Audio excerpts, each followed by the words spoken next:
Mike. There we go. That's not the, yeah, I agree. It still has the same, that's why I said it's not a technical issue. It's just figuring out how you want to- He'll be fine. All right. Oh, man. I check both rooms when I come here. Oh, I do too. I mean, I don't know. Probably could do it in the other room. Last time we used it.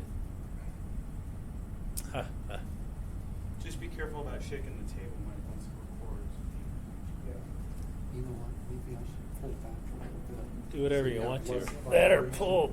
No, just move that over so you Or don't just bump it. move That's over good. So that it doesn't affect yours, okay. Guys, I have to hop off the call, sorry. Some people, it's funny, you watch YouTube videos, you get seasick watching some people when they bounce the camera constantly. Yeah, so do that with steady camera. It's complicated. Oh man, it took me forever to figure it out. Yeah, but like I have my own tokens, so I was using mine to figure out like. Guys? Good call.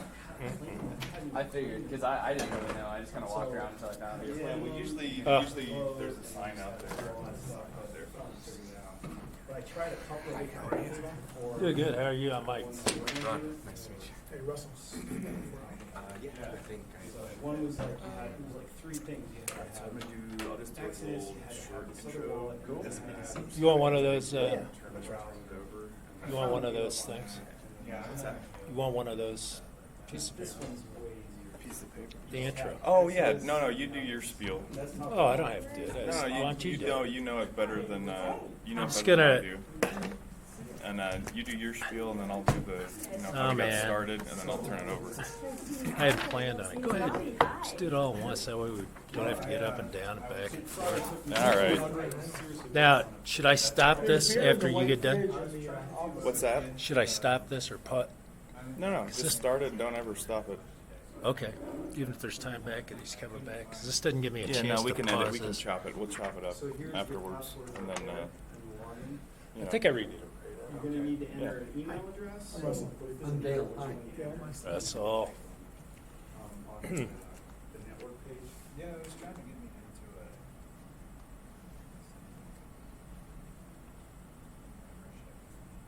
Yeah, just any email. It doesn't have to be real. They just make you do that. And then once you do that, and if you want to I mean, I don't want to read all that stuff. Be whatever you want to read. I guess yeah, we got to do that thing about the. I'll be right back. Just disclaimer. Yep. If you have any questions, ask me. Are you giving investment advice? Yeah. No. We are not. Bye. We're So, not. That is the part that I do. Disclosure. Yeah, Exactly. Yeah, for sure. For sure. How many you guys all trade crypto here? Pretty much. Do you trade at all, Connor? I try to not trade as much anymore. I used to before I joined Radar, but I feel like there's an opportunity for it to be like potentially a conflict of interest in some areas. I generally don't trade too much. Fair enough. I did sell some Pretty today, much. so I have to free up some capital. Yeah, that's that's a good At time least you too. didn't sell last week. Oh man, I know. It's been Yeah, the worst. I should have trying to time sold it. everything at the top, but Yeah, as no, much as that. I think, I mean, yeah, I bet everybody's to some degree, which is they've cashed out a little more at Yep. Christmas. For sure. Where'd Pete go? I don't know, I think you went to go get. All right, whatever. We'll just start. You want to here. get the sign? Let's see here. All right, you got to stand up there close to that tape on the floor. Oh, there we go. You ready? Oh, this is recording now. You guys didn't turn it off. We'll just edit it. Okay. Are we good to go? Yeah. All right. Hey guys, thanks for coming. This is our Learn Something New night for the Denver Crypto Group. We do it once a month. And tonight we'll have Connor from Radar Relay telling us about the different exchanges and exchange types. Should be pretty good. Before we jump into it, do a little bit of housekeeping here. Do you want to go to the next slide there, Mike? But you know, the goal of the group, we've been around since last August, just to educate curious minds and you know, improve the adoption and awareness level of crypto and blockchain and kind of where everything's going. We feel it represents a pretty cool new economic system that's not really tied to any one central country or, you know, stuff like that. So it's a cool space to be in. Our goal is just to drive the adoption, educate curious minds, and just really be an entry portal into the crypto space here locally and, you know, online as we grow. We're not licensed financial advisors at all. We're not giving, you know, financial advice. We're here just for the education. And we've got kind of 3 goals that the group's built on. The first one there is to promote diversity of the blockchain space. You know, when you get everything decentralized, there's a lot of different participants with different perspectives taking part in the network. It's a lot safer. It's harder, you know, harder for it to get 51% attacked or shut down or censored in any way. So we want to, you know, make sure crypto's friendly to everybody. Doesn't matter who you are, where you're from. You know, you can take part of this stuff and benefit from it, for sure. Second goal is just to build the confidence of our members in explaining the tech. So if you have somebody that's curious about it or they don't quite know, you know, be able to give a couple sentence definitions. What is Bitcoin? What is blockchain? Try and pull them in and, you know, bring them out to one of our beginners nights that we do every month. Third goal there, create an atmosphere of learning. There's no dumb questions. We're learning. I mean, every day I wake up and there's, you know, more new stuff coming out, and it's too much for one person to keep a handle on every single thing. When we try, that's kind of our job at the Denver Crypto Group. But yeah, we're always learning. You guys are here to learn. So if we want to ask something, you know, it's all good. We want to open atmosphere. If you like what you got when you came out here, follow us on Twitter at the Denver Crypto Group there. We'll have the slides on the website. We got the Facebook page, and we do have a Telegram that we're, you know, either Pete, Mike, or myself is monitoring. So yeah, that's pretty much it. With that being said, we're going to turn it over to Connor here, and he's gonna take it away. Tell us about exchanges.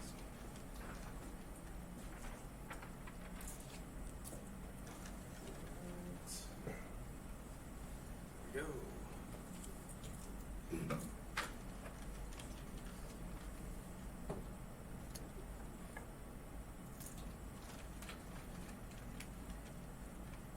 Okay. Cool. Yeah, thanks, Matt. And as he mentioned, there are no dumb questions, and I'll get pretty deep here pretty quickly. So if you have a question, chances are everyone else in the room has the same one. Since this is a smaller group, so definitely just interrupt me if you don't understand what I'm saying. So I'm going to be talking a little bit about the different types of exchanges and why you might want to choose one over the other, pros and cons of each. I'll tell you a little bit about who we are as a company and why we're different, what the Xerox Protocol is and what it does for us, as well as what the future of the centralized exchange might look like. So it sounds like you guys trade a lot, based on what I've been hearing. What exchanges do you use? Just kind of like yell it out. Binance? Bitfinex, Binance. Bitfinex, Binance, Coinbase, KuCoin. KuCoin. KuCoin. Okay, Gemini maybe. Cryptopia. Okay, so every single one of these exchanges that has been called out is a centralized exchange. So you're giving up custody of your funds to this exchange in order that you can trade a little bit more quickly and between different blockchains.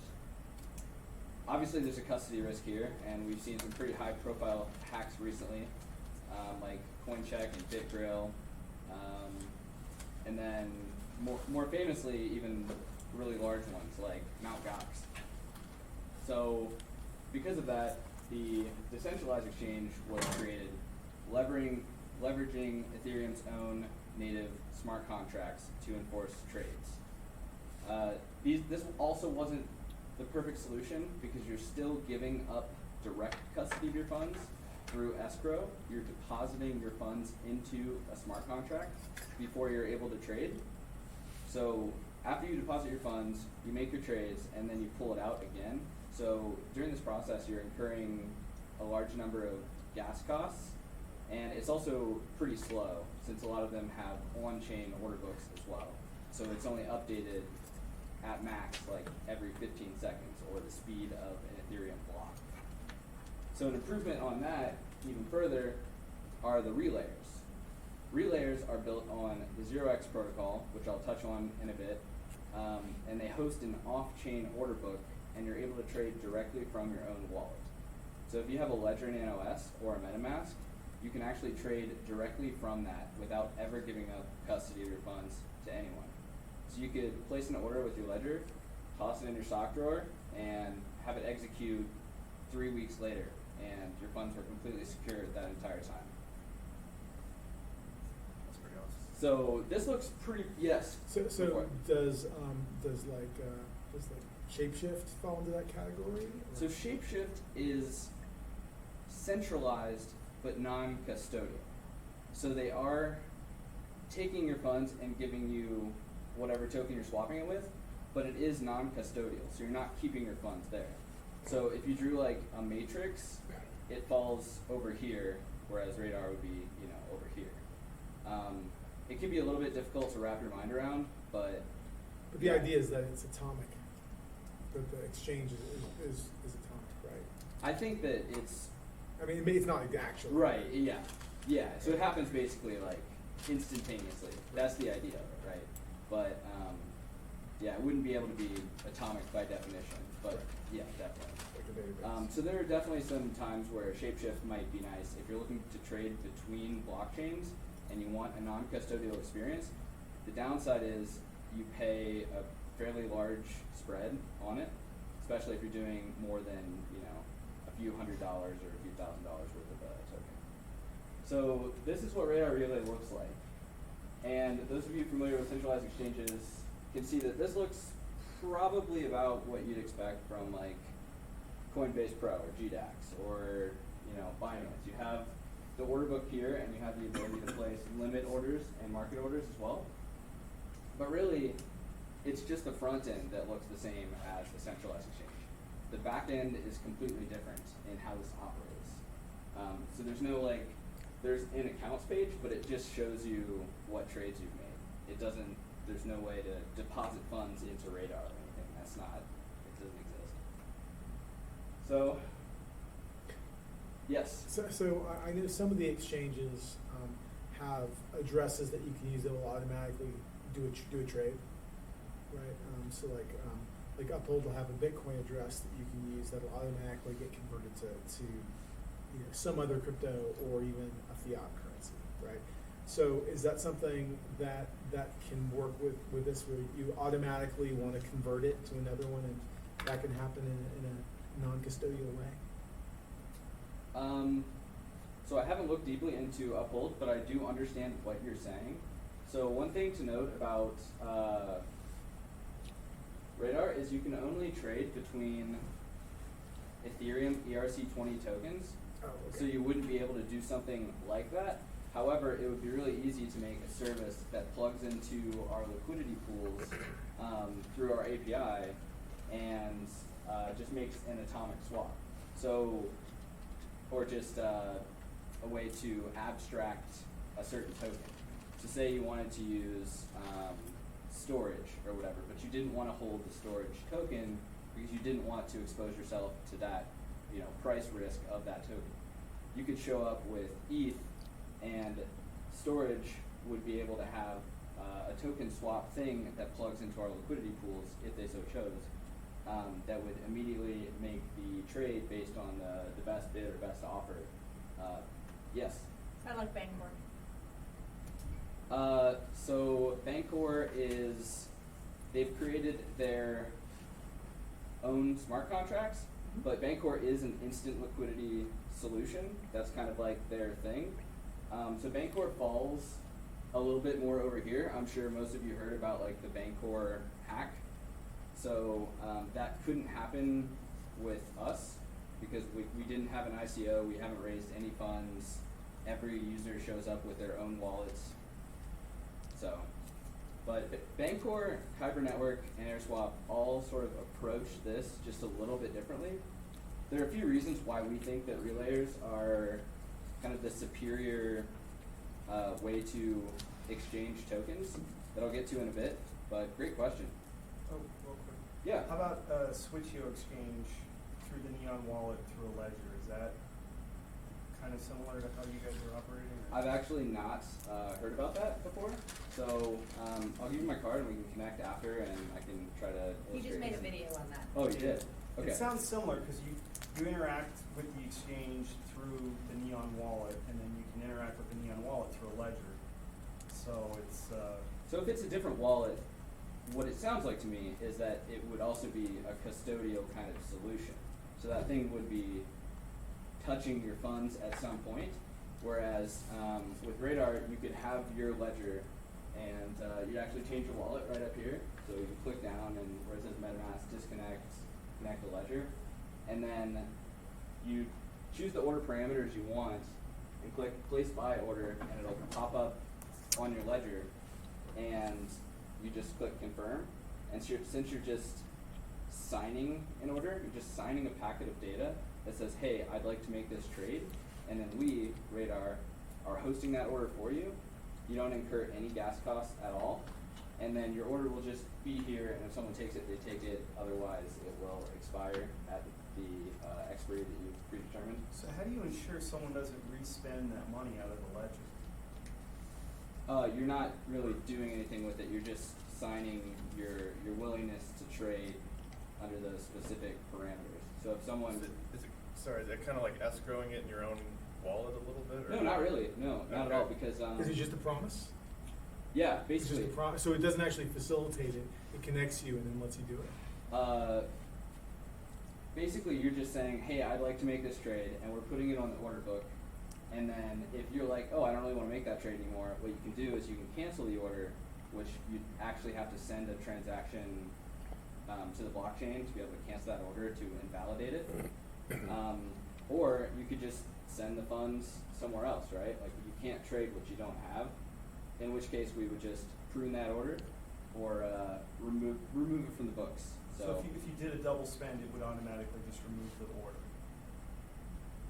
order. When you say double spend, could you elaborate on Well, what like you say- Send asking- everything out of the Ethereum wallet before that order filled. Right. So basically, you wouldn't be able to. That just wouldn't be able to Radar happen. wouldn't kick it; they would kick it back because there's nothing to fund the exchange. So that's Yeah. Say even if we didn't prune it, right? Say like we left it on the book, but it was invalid, right? This is you. You're wanting to buy, and you've sent all. Actually, let's say sell. So this is you. You're wanting to sell your Xerox tokens, and then you're like, I don't really want to do that anymore, and you send all your Xerox somewhere else. But the order still appears here for some reason. If a user clicks on it and then says fill that order, the transaction could go through, but nothing would happen, right? There are no tokens there. right. So if it's not possible to be filled, then it can't be filled. Yes, Can I put fiat in there? you cannot. Yeah. So this is purely within the Ethereum ecosystem. So Ether to Ether, ERC20, ERC20. Yep, ERC20 to ERC20. Okay. So Darn it, that would have been perfect because I got a whole bunch of ETH Yeah. tranches I need to fill with fiat. oh man, that is too bad. I'll tell you what you can do though. Have you heard of the DAI stablecoin? Okay, so there's this team called Maker, Yeah. and they have this ability to create collateralized debt positions. So you take Ether and you can lock it up in a smart contract, and then you can draw out this token called DAI that's meant to be worth $1 because it's over collateralized. So you can draw out the DAI, and it basically acts like So they a just wanna- dollar stablecoin. They just want to buy $1. They just want to buy 500 ETH a day for 6 months. If you want to buy 500 ETH a day for 6 months, Yeah. if you had, so you wouldn't be able to put like fresh fiat into the ecosystem without going through a centralized exchange. Okay. But kind of what you can do is if you already have a lot of Ether and you just sort of want to lever up by borrowing against yourself, you can deposit Ether into a smart contract, create a collateralized debt position, and then draw out DAI to create a stability debt, which you can't close out and take your Ether back until you pay that money back. But now you basically have this $1 stablecoin and you can buy more Ether on Radar Relay. You just change this marketplace base to DAI, and then you can go to the Ether token, which is WETH, because it has to be ERC20 compliant, so it's just wrapped Ether, and then you can just buy more. So if you continue to do this, essentially it's decentralized leverage. It's arbitrage. It's not arbitrage. Arbitrage would be a risk-free profit. This would be basically borrowing money against yourself to be able to buy more Ether. So this is one of the main use cases we actually see for Radar Relay. A lot of our volume comes from the WETH to DAI pair. So people will, if they think that Ether is going to go up in the short term, they can basically take Ether that they already have and take out money against it, kind of like as a loan against themselves, and just buy more. Margin. Yes, it's decentralized margin. Okay. Yeah, so when you're thinking about exchanges and which one works best for you, you have a few things to consider here. So brand equity, when you think about exchanges, you might have like the Coinbases or the Binances come to mind. These exchanges have done a great job of capturing market share and the hearts and minds of users. The user experience, how easy is it to actually use? I mentioned Ether Delta earlier. If anyone remembers that, that was It's not easy to use. awful. That was a pain. Really, really tough to use. So that's actually something that we've been working really hard on. We've been doing user interviews where we're finding out what works for people and what doesn't. Early on, we tried to do what we called end-to-end token trading. So you could trade any token for any token. This hadn't really ever been done before, and we thought it would be really innovative. But we found out that the liquidity is not really there, and that's not really what the users want. So we iterated on it, and we took it down to just basic marketplace basics. So through that, we're making Radar better, and we actually just came out of beta. So we were in beta from October until end of May, early June, I believe. So it's pretty recent. Network liquidity is a really interesting piece that the Xerox Protocol enables, because all these orders that you're signing with your private key, like if MetaMask pops up, you just say sign this order, or same thing with your ledger, they're all in the same messaging format. So another relayer that is trying to do the same thing as us can show up and pull in out all of our liquidity, all of the orders that users have indicated they want to have filled, and just display it on their relayer. So this is the idea of networked liquidity. Before, there had only been siloed liquidity pools. So like Coinbase, you can only trade with other people using Coinbase. Binance, you can only trade with other people using Binance. So this hasn't fully been realized yet. There are a few things that need to happen for the incentives to align where it would make a lot more sense. So right now, when you're signing into the order, you're signing in a fee recipient address. So we don't have fees right now, but you still sign in Radar Relay's fee recipient address. So if we ever turned on fees, there would be very little incentive for Relayer XYZ to pull in our orders, because if they're taken over at Relayer XYZ, we get the fee anyway. So that's why fee splitting, where relayers could negotiate deals between each other that say, hey, I'll take 60% and you can have 40% of the fees. Then the incentives are there where you might want to share liquidity. And liquidity is definitely a thing where the sum is greater than the whole of its parts, where really you'd only want to use an exchange if it's really liquid, right? If you show up and you can't make a trade, you're like, well, this is not a great experience. Like, I'll just go somewhere else. So that's definitely something that is in the process of getting better, certainly. What's what's holding it up, or what's like preventing it from being just having the technology or being able to split the fees? Yeah, that's kind of the incentives piece of it. So that's not to say that no relayer is showing our liquidity. There are relayers that are showing all of the orders that are on our books, on their books. It's just like we're not pulling in liquidity from other relayers, and other big relayers aren't sharing liquidity with each other. So it's not quite there yet. It's still in the early stages of happening. But there's nothing preventing it from happening. Okay. It's just the kind of the incentive structure where you wouldn't want, if you showed an order, for the fees of that order to just go to your competitor. Right. You know, it makes sense. And so you guys, that's like a focus of what you're trying to do, or a portion of what. Okay. Yeah, there's a number of things that we're looking at, we're working on, and I'll get to those in a few slides here. But regulatory strategy is another one that I think is often overlooked. So Ether Delta would just add any token, right? You could trade any token by contract address. This sounds great because it's a centralized exchange, but really it was just one guy.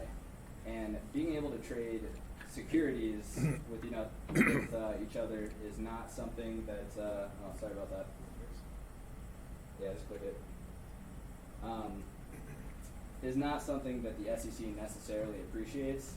So we've taken a very deliberate approach to our regulatory strategy. We have a post on Medium about it.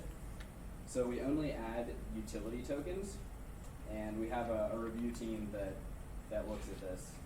So if they give dividends or promise buybacks and burns, those would be indicative of securities.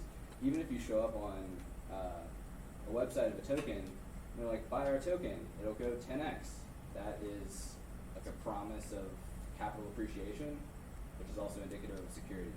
So we're pretty mindful of what we choose to add right up. Yes? Finally hearing something I'm really excited about. So ICOs are getting crushed right now because there's no such thing as a utility, but you're saying you have a review process for true utility tokens where we could shift the entire ICO thing from a big Black Friday launch to just selling them on yours. Yeah, that's true. I mean, it's certainly something that we've explored, where it's kind of this like idea of like a direct listing, like. Right. Yeah. So kind of like what Spotify chose to do, where they,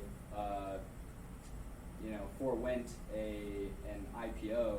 Obviously, it's completely different because the shares actually have value and rights and things like that.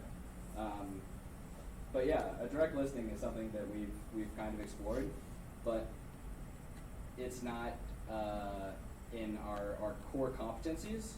There are a bunch of groups that are trying to do something like this, and it's not our key focus. But certainly, just choosing to add tokens that are only utility tokens is what we're focused on here. That So would be a super hot media play, and you could add fees really quickly to that and make a ton of money. Yeah, I actually think that we still won't have fees until the end of 2019. So if you want to trade token to token on Radar Relay, go for it. It's completely free, and you're trading directly from your own wallet, so there's no custody risk either. And what is the process for getting listed? So we have a review process. We have like a token submission form where you submit like, this is the token address, this is the white paper, all the stuff about the token. And then we take a look at it. We try to get to know the token issuer, make sure they're on the up and up, and so on and so forth. And then we might choose to add the token. But it doesn't cost anything. We don't charge any fees. That's not really in our ethos, I suppose. It just doesn't make a lot of sense for us to. So how do you make money? That is a great question.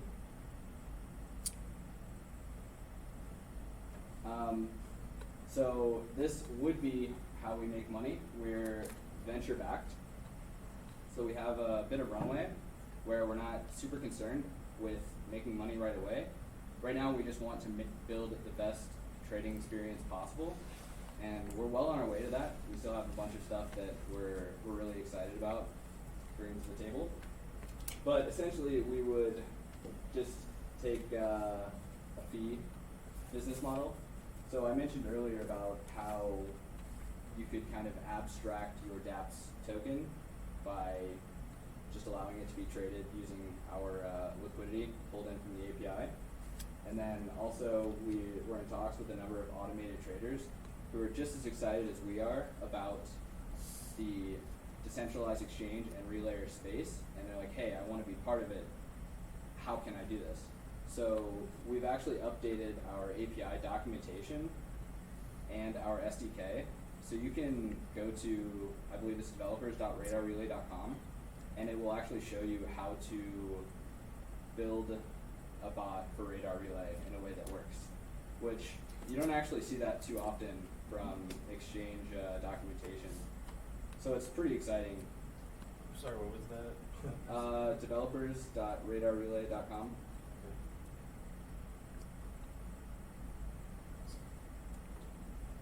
Okay, so I mentioned fees. Obviously, we have none right now, but the fee structure can definitely impact you based on what you're wanting to do. So if, for example, you're looking at Exchange ABC, and there's a 0% maker fee and a 0.5% taker fee, but all you really want to do is just place a sell order on the books, and that doesn't really impact you as much as if you were actively taking orders. Definitely something to consider when you're choosing which exchange you'd like to use. Localization, this is a pretty big one for us because through our user interviews, we figured out that these East Asian markets don't actually have good options for decentralized exchanges. There's a pretty big hole in the market, and they don't actually understand that when they're giving up their custody of their tokens to these exchanges, that exchange hacks actually can happen. So it's something that we're working on a lot of educational pieces about this. We have a number of educational sites that explain features of relayers as well as other things like Gwei.io, where we explain, what is a Gwei? You see this everywhere. And I think we actually just launched today, kind of an education portal with all of our sites. I don't exactly recall the address. I think it might be radarrelay.com/learn or something similar. If you Google it, I'm sure it'll pop up. But you can check out all of our educational sites, and they're in, I believe, 11 languages right now. So we're seeing a lot of increased interest from the East Asian markets because of this. And then token inventory, I talked a bit on this. We currently have about 180 tokens. But you might choose to go to Binance because they have tons of tokens, or you can trade between blockchains. Definitely something to consider as well. So I keep talking about the Xerox Protocol. You're like, what is that? That doesn't even make any sense to me. So really all it is Ethereum's own smart contracts wrapped in JavaScript such that it's really easy to use and interoperable. So a distributed application like Augur or Melonport or a relayer like Radar Relay or ERC-DEX are able to just use these smart contracts to be able to facilitate trades. And I mentioned the 0x order schema. Basically it's like token you want to buy, token that you're trading for that, like rate at which you're doing it, fee recipient address, these sorts of things, and you're just saying, okay, that looks good to me, signing that, and sending it to one of the relayers, and we're just displaying it in that familiar order book format. So right now, decentralized exchange is still kind of in the early stages. You can't do everything that you'd like to do. So I mentioned trading between blockchains. We call that cross-chain atomic swaps. So right now, you can't trade Bitcoin for Ether since these are smart contract enforced trades. So these are things that are still in the works. Atomic order matching is a really interesting one because right now we run an open order book model where you can place a buy order that's higher than the lowest sell order such that you're crossing the spread. The familiar thing to have happen would be for that to just match. So you'd have a matching engine and then the spread wouldn't cross. So there's a reason why we do this, as we do right now, where the spreads can cross, and it's because we, as a relayer, are taking no part in any of this exchange. So if you were to do it right now, the relayer would have to be on both sides. So this would be kind of a closed order book model. A relayer called Paradex, you may have heard because they got bought by Coinbase. The way that they were doing it was they were pointing the dedicated taker address to themselves, so they would be able to they would always be the taker, so the spreads wouldn't be able to cross because they would just be able to match them together. But we didn't want to have any part in the actual trade itself, we're kind of like hands off, just letting users execute trades amongst each other. But with version 2 of Xerox Protocol, atomic order matching will actually be possible, where the orders will actually be matched without interaction from the relayer itself, which is incredibly exciting. Trezor support, I don't know if any of you have Trezors, but they work a little bit differently than the ledger devices.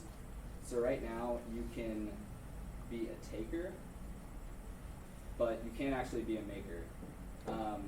So we haven't actually implemented Trezor at all because of this, because it would be kind of a strange experience where you could only take orders but not make them. But in version 2 of the Xerox Protocol, we will see Trezor support, which is also very exciting to allow more users to be able to trade directly from their hardware wallets in a secure fashion. I love my Trezors. Yeah, I have never used one, but I've heard a lot of good things about it, and I know it's really popular in Eastern Europe. It's the best. The only criticism I have a client that's blind and he bought a Trezor. Oh, The yeah. way that you do it in with the Yep. ledger, he can do it because Yeah. of the way the numbers work. But if you're like sight impaired, it doesn't. It Other doesn't. than that, the Trezors are Yeah. really good though. What's actually interesting about that is one of the more recent ledger updates randomizes the numbers. Oh, it You does can it? probably turn it off, but if you have the newest update by default, it'll just randomize the numbers such that nobody who's watching you can see what number you're putting in by how many clicks you make in either direction. Pretty interesting to think about. Interesting, I'm yeah. sure you can turn that off. Yeah, because I haven't used the newest update yet. Interesting. Can you hit the? Hit the, oh, Sorry about that. Nice. down at the bottom of the touch. Okay, so I was on advanced order types. So if you've used a centralized exchange, you might have seen like stop loss limits, that sort of thing. Right now, we only have the ability to do limit and market orders, but with version 2 of Xerox Protocol, the architecture will make it so that a smart contract can create an order on your behalf.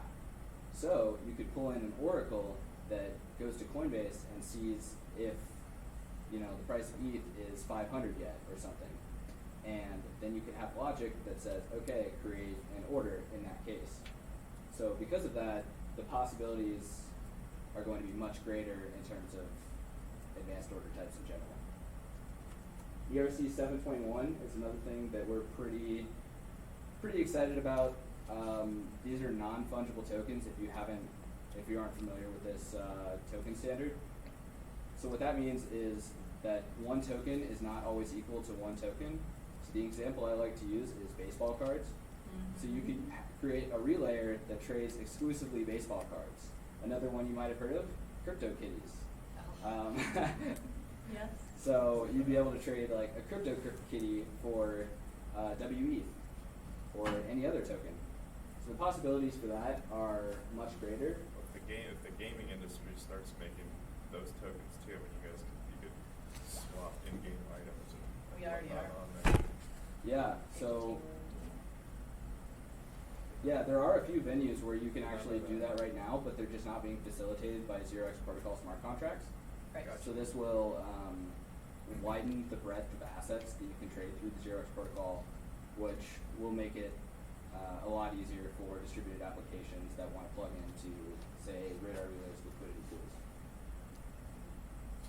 And I already talked a bit about proliferation of network liquidity. We think that this is going to be really big in the future. It's something that I get excited just thinking about because for the history of the world, right, you have like a specific place where you can trade a certain asset. But with this, if you're just sharing willingness to trade orders across all these different venues, you could have much better price discovery, much closer spreads, and it would be much better for the end user because you're getting a better deal either way you trade. Yeah, it's connecting everybody too. I mean, you're able to, I like that's pretty cool. Yeah. So here are the few things that I talked about. Does anyone have any questions? So I might have missed something on, is F the trading pair for the site, or can you trade ERC20 token, ERC20 token? So you can trade, actually I'll go back to so you can't really see this, but this is called the marketplace. So right now you'll notice it's WETH, which is just wrapped Ether. And if you want to figure out why that really is, you can go to weth.io. Basically, since Xerox Protocol right now can only facilitate trades between ERC20 tokens, you need to make Ether ERC20 compliant. So all you're really doing is depositing Ether in a smart contract and getting out exactly the same amount in WETH, and then you can just do the opposite when you want to move back to Ether. And then you can drop this down and also trade in DAI. I was going on a tangent about that earlier. So it's just those two It's pairs. just two right now. Basically, we'd like to see more liquidity before we start to open it up, because we don't want to allow for too many possibilities and the liquidity to be disparate. We kind of want to push it together so people can make more favorable trades. We'd absolutely be open to the idea of opening up the marketplace base for quote token, as it's also known. 2 additional ones in the future, provided that there's sufficient demand for it. So if we see another marketplace base that becomes really popular, we can definitely throw that on there as well. Well, especially if you're going cross-chain, then you'd want Oh, yeah. Neo or Quantum or whatever the main pair is for that chain. Absolutely. So I think that cross-chain might not be solved for quite a bit because it's a really difficult problem. What I think might happen is some large custodian might grab 1,000 Bitcoin and then issue 1,000 Bitcoin-backed ERC20 tokens. So you can take that, you can deposit your Bitcoin in that custodian, and now they're obviously taking custody of that asset, giving you an ERC20 token that represents it, and then just trading and then going back and swapping it back, and they might take, you know, a 10, 20, 30 basis point fee for that service. That's just, in my mind, what I see as the path of least resistance in terms of trading between chains in a decentralized fashion. Could you wrap the Bitcoin like you do the Ethereum or no? No, because of the smart contract limitation. So since Bitcoin doesn't have smart contracts, you wouldn't be able to do that. The only reason that wrapping Ether works is because you're depositing Ether into a smart contract and then able to get exactly that same amount back. So, good question. Yes? KYC and AML, because you're peer-to-peer, are you not doing it, or? Yes, so we are not doing it because we hold no user funds. We aren't facilitating any trades at all. So like I said, we're not even doing like a matching engine such that we would touch any user trades. And we're not listing any securities. So because we're not doing anything that's money transmission related, we're not having any securities, we're not having any part of the trades, we're actually acting more from a regulatory standpoint like Craigslist, which is something that's interesting to think about. Which people have been arrested for money laundering on Craigslist. People, not Craigslist. Not Craigslist, yes. That's the point. Okay, so yes, people. Yeah. So I guess my question is, how are you going to facilitate getting the right people arrested? You don't. You can't. Yeah, I don't think the You impetus can't. for that is on It's us, not- but Decentralized. Okay. yeah, I'm not a lawyer, so that's as much as I'll say It's about like that. using local Bitcoins or Agro or any of those. You have Okay. to, they have to do it themselves. They have to do it themselves, okay. What I would definitely illustrate is that money laundering through Ethereum would be so easy to catch because Yeah. it's a completely public blockchain. Right. And I think when you see a lot of news articles that's like, oh, Bitcoin's only for buying drugs, that's kind of ridiculous because it's so much more traceable than even cash. So, you had a question in the back? I was going to say, there's a group called Rootstock that's working on putting smart Yeah. contracts for Bitcoin. I don't know how far along they are in their process, but they might be helpful to integrate with that at some point. Yeah, so I also don't know how far they are along. I think I've been hearing whisperings about Rootstock for years now. I'm not sure how much they've actually done, but it is interesting that they're trying to add that functionality to Bitcoin. They're just trying to make Bitcoin Ethereum. Actually, they're making Bitcoin Monero, according to That's worse. one of the developers. From my perspective, it's way worse. They're totally not making I was going to say Monero would be really difficult to make Bitcoin because of the ring signatures. I don't really know how that would work. Anything else? Yes. Do you guys have your own token or coin, or do you plan on it? We do not, but the Xerox Protocol has their own token, ZRX. So this is actually used for governance and is currently a fee token. So the reason, I guess if we were to turn on fees right now, we would have to accept fees in the ZRX token. There's actually a practical reason for this. And it was because the founder of the Xerox Protocol, Will Warren, realized that there would be a misalignment of incentives if the users had no real reason to hold the token when they were trading. Because relayers like us could just gather up all the Xerox they wanted and kind of railroad whatever features they want through the protocol, I guess. Basically, Does it get the Do the Xerox to on-chain stake? governance, is that what you're talking about? Yes, so like it- just buying a bunch of the coins and you get to vote on push your agenda exactly. through. Yeah. So it's proof of stake. It's not proof of stake. I think governance doesn't necessarily have to be proof of stake. It can be off-chain or on-chain.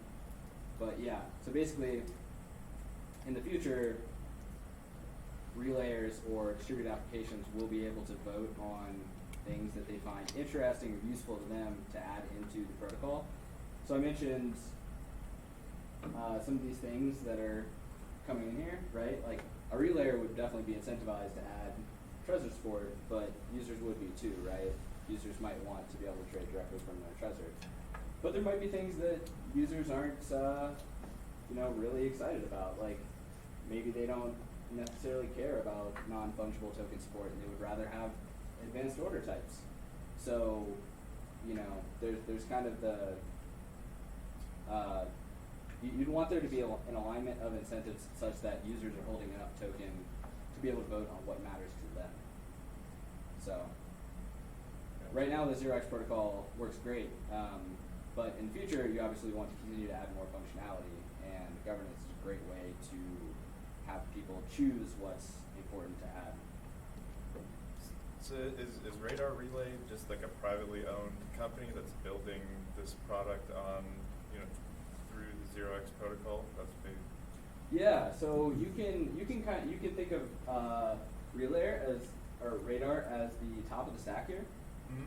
So you have Ethereum and then the standardized smart contracts that Xerox made on top of that, and then kind of the UI UX layer hosting these orders, displaying them, watching the chain for fills, that sort of thing falls on the relayer at the top here. Gotcha. So that's what we are. Okay. And because of that, if you do pay a fee to a relayer, it's not for facilitation of the trade, it's for the UI UX layer where you're displaying an order and organizing them so people can easily Gotcha. find them and facilitate them amongst each other. Okay. It's a pretty interesting distinction, but Okay. since we aren't facilitating any trades, that's not what the fee for that service is coming from. Right. Okay. Yes. In talking about how the fee sharing and stuff happens, I mean, if you look at like how it happens with banking in the ACH world and clearinghouse, right? The originating bank can charge fees, right? But the other banks support it because without it, they don't have access to the ACH network. So there's already a model out there, and it's actually a very low fee model. Like each X are very, very low fee for the banks, themselves.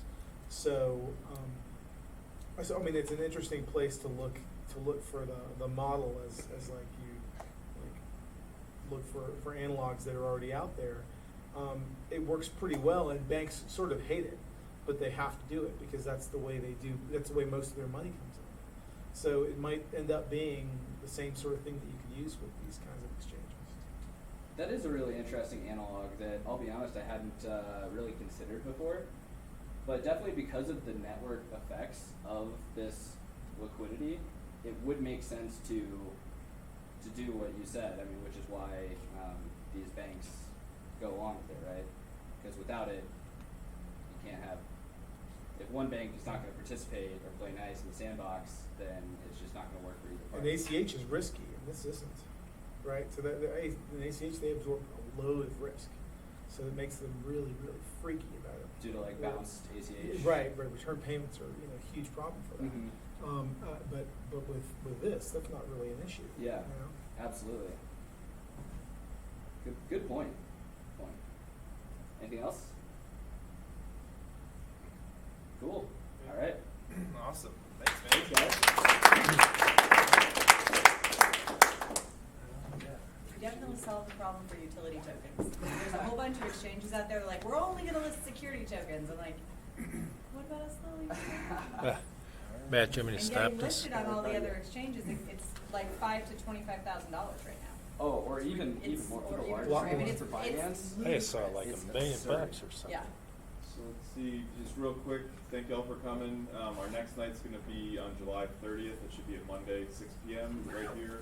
It's gonna be the cryptocurrency roundtable, so we'll just Pete will come prepare a few projects that we've been looking at, get y'all's feedback. You guys can propose, anything that you're looking at, and we can vet it as a group, decide if it's something we like or don't like, reach consensus, and that's pretty much the whole night. But yeah, the 30th right here, the same room, I believe. We might be in the other one. Just definitely check. We'll be going around. But yeah, that's it for tonight. Remember, cryptogroup.com is our website. And thank you, Connor. And yeah, until there.